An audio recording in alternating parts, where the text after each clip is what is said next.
Football ইতিহাসে Barcelona আর Real মাদ্রিদের দ্বৈরথকে বলা হয় এল ক্লাসিকো। কিন্তু জানেন কি, এমন কিছু তারকা আছেন যারা এই দুই চিরপ্রতিদ্বন্দ্বী ক্লাবের হয়েই খেলেছেন।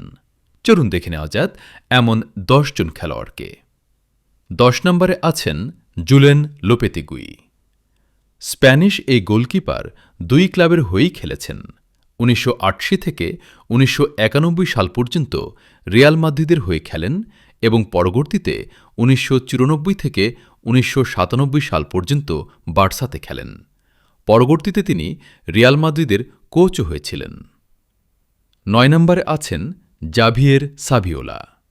আর্জেন্টাইন এই কিংবদন্তি ২০০১ সাল থেকে ২০০৭ সাল পর্যন্ত বার্সাতে খেলেন এবং পরে ফ্রি ট্রান্সফারে যোগ দেন রিয়াল মাদ্রিদে এবং সেখানে ২০০৭ সাল থেকে ২০০৯ সাল পর্যন্ত খেলেন।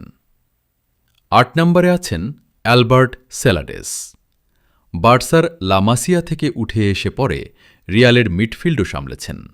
তিনি ১৯৯৪ সাল থেকে ১৯৯৯ সাল পর্যন্ত বার্সায় এবং ২০০০ সাল থেকে ২০০৫ সাল পর্যন্ত রিয়াল মাদ্রিদের হয়ে খেলেছেন। ৭ নম্বরে আছেন মিকেল সোলার। স্পেনের এ ডিফেন্ডার শুধু বার্সা ও রিয়াল নয়, মাদ্রিদ ও বার্সার দুই শহরের ৪ বড় ক্লাবেই খেলেছেন।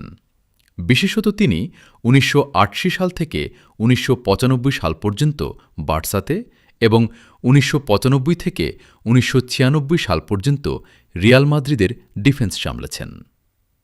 ৬ নম্বরে আছেন বার্ন্ড শুস্টার, জার্মান মিডফিল্ড জাদুকর। বার্সার নায়ক ছিলেন, পরবর্তীকালে রিয়ালেও সাফল্য পান।